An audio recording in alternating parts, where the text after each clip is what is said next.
Architects and designers specify thousands of products and building materials annually, representing billions of dollars in sales for manufacturers. Figuring out why some manufacturers get specified and others substituted is the key to growing sales. From Epiphany Studio, this is Brand Specified, the marketing podcast focused on helping manufacturers create brands that specifiers will love and defend. I'm Susan Milne, CEO of Epiphany. Let's get started. Hi, welcome to another episode of Get Specified. Today we are going to speak to organic social media guru Janis Hubina. Janis, welcome to the show. Hi, thanks for having me. Can you tell me what your position is, what the title of your position is, and kind of what you do for Warm Up? Yeah, so I work at Warm Up, and I'm the marketing manager. Warm Up manufactures and sells radiant heating cables, and I've been working on all aspects of marketing for a few years now. So really covering all the bases, everything from social media, email marketing, keeping up with our website, the blog, things like this. Well, how do you translate organic social to be a part of Warm Up sales funnel? Because ultimately you're selling a product. So how are you using something like social and actually feeding the funnel? Yeah, so making posts super clear to our audience with only a single call to action has been the easiest way for us to measure success on social media. Seeing people coming to our website and ultimately submitting a quote request is our main goal. But there's lots of things along the way that we know support this journey that we're pointing people to and seeing how often they're doing that. So one call to action in all of our posts with a trackable link that we're keeping a close eye on is key to keeping traffic going to the sales funnel. And so that one call of action, when you talk about that, I would imagine it's different given different media channels. Is there something that you're doing differently on Instagram than, say, TikTok? Yeah, definitely. On Instagram, I think that we have a bit of a closer knit community. People on TikTok we've never really interacted with before. It's all new traffic.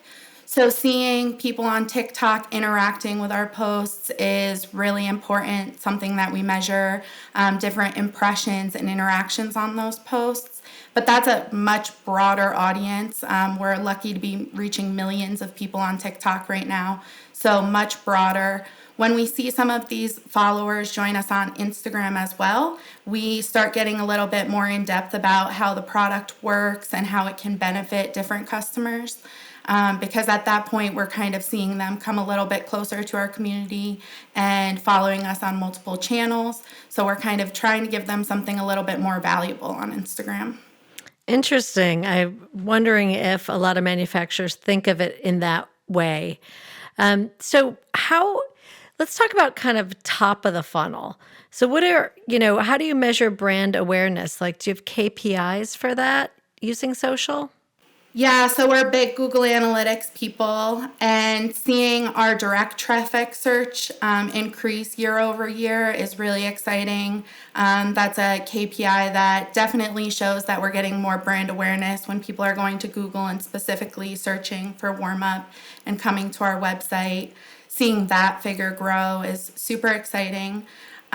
We also look at our email marketing and how much people are interacting with our emails when we're sending them. Are they opening them? Are they clicking through them? Are they doing any downloads on those emails? Those are all indicators, that people are becoming a little bit more familiar with our brand and hopefully more loyal to it. We're constantly trying to improve our bounce rates on our website. So we have a lot of organic traffic coming from blogs. So these are broad topics. The pros and cons of underfloor heating would be probably our top example. And we have a lot of traffic come in from this. And seeing if people are taking action after that blog post or if they're bouncing from that page is another good indicator of how we are measuring our brand awareness. You're really using analytics to listen to customer behavior and track it? And then does that determine any content that you then create?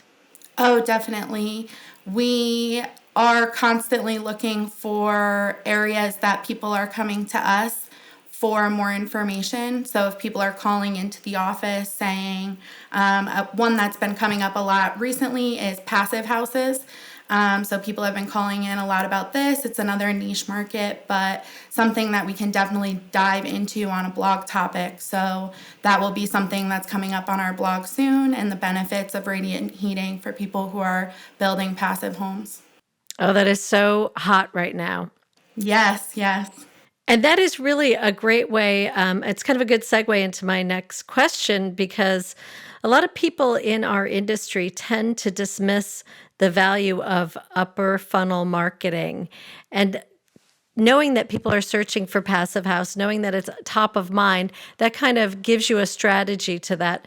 But what do you say to folks who really dismiss this and are really only looking for that, getting really tight into that sale and not on the awareness part of the funnel? Yeah, so we sell a niche product. So I think that upper funnel marketing is really important for us, spreading awareness that our product even exists and what our product is capable of is very key for us. If people don't know about our product, they're never going to buy it. So just spreading the word and getting as much awareness as we can has been really successful in the past year, and hopefully something we can continue to do. Warm Up sells, B2B and B2C, right? Consumers come to you and you work directly with homeowners. Is that correct? We work directly with homeowners and contractors, anyone along the way, but we sell exclusively through retail partners.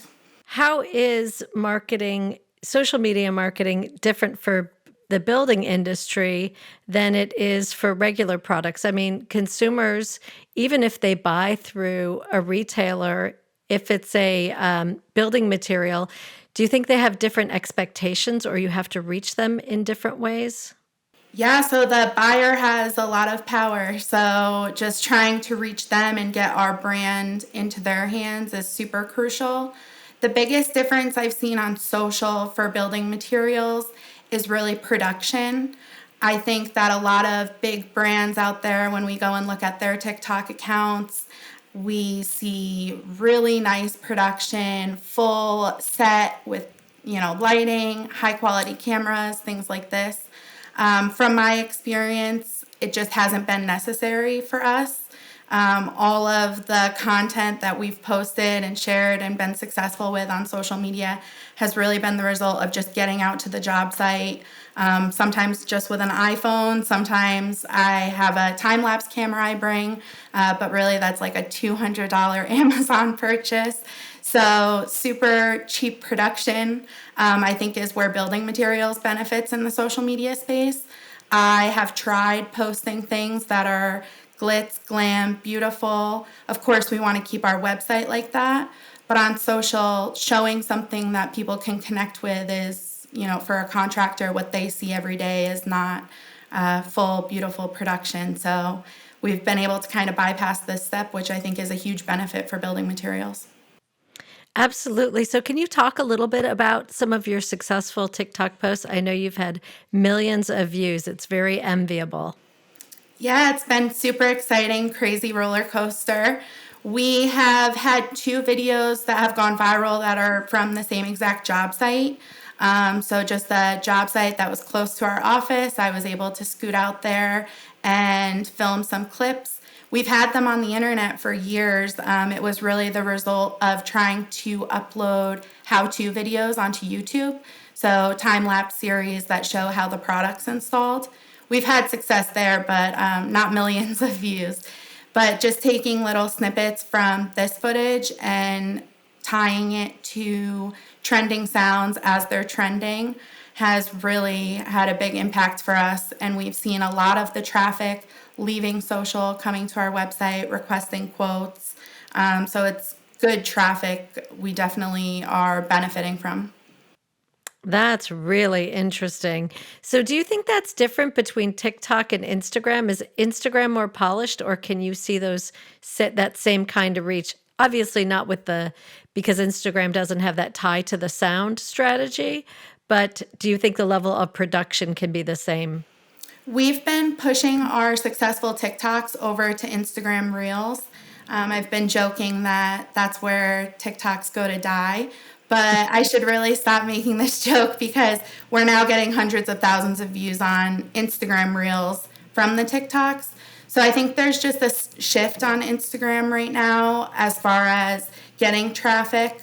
We've still been posting regularly, but we don't see nearly the levels of success posting regularly as we do on the Reels. And I think this just has to do with the same thing as TikTok, that you have a longer lifespan on the app than you do on a feed like Facebook, LinkedIn, or Instagram. Interesting. So what are the 5 most valuable changes you've made to WarmUp's social strategy that really caused an impact? I think we've talked about TikTok, but certainly would love to learn more. Yeah, so the biggest thing this year I think would be offering instant pricing on our website. That's really set us up to be able to have this type of traffic coming to our website. We're not a huge team. There's a lot of building material companies that are probably in the same situation.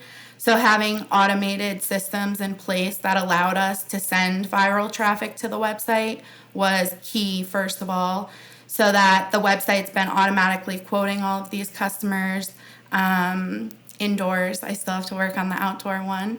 But we've been able to do that, and it's been a huge success to just set us up for this type of thing. Taking chances. Tons of people laughed at me, told us that TikTok isn't a good place for warm-up. But someone reminded me that someone told us that when Instagram came out, so we should go for it. So I think always, fail fast, fail often is a big motto at WarmUp, and just going for it, taking chances has been a big success for us. Big one, stop talking about ourselves. We are very guilty of it at WarmUp, maybe the most guilty out there. We love talking about ourselves, about how great we think our product is, but speaking to our customers' issues instead and stop talking about ourselves has been a learning curve. We're not perfect. I think sometimes we definitely slip here, but a big one. And just don't worry about things being perfect. Like I mentioned, you don't have to film these big productions, in my opinion. Some of the things I've posted and put my phone down for a few hours and then picked it up, I can't believe how many views it's getting. So just post it. There's no harm in trying, and it doesn't have to be perfect. Wonderful. That's such wise advice. So what would you say to a company that hasn't really dipped their toes in social media? Maybe they say, hey, we're B2B, we sell direct to distributors. We don't need to have that. How would you suggest they even think about it or get started? Yeah, I think that thinking about the benefit it has for your B2B customers is a huge thing. When our customers hear that we're reaching millions of people on social media and driving those people and encouraging them to shop at their stores, that is only strengthening our relationship with our customers. And being able to see that and be able to drive demand and show that there is demand for your product, I think is crucial for any business who wants to sell to another business. Wonderful. Well, this has just been absolutely fascinating. Thank you so much, Janis, for joining us. Yeah, thank you so much for having me. I hope you've enjoyed this episode of Brand Specified from Epiphany Studio. If you're interested in how to build a brand and market it to grow sales to specifiers, you can reach us at epiphany-studio.com. Special thanks this week to Janis for taking the time to talk to us and share all of her expertise in how you can leverage the power of social media. Cheers.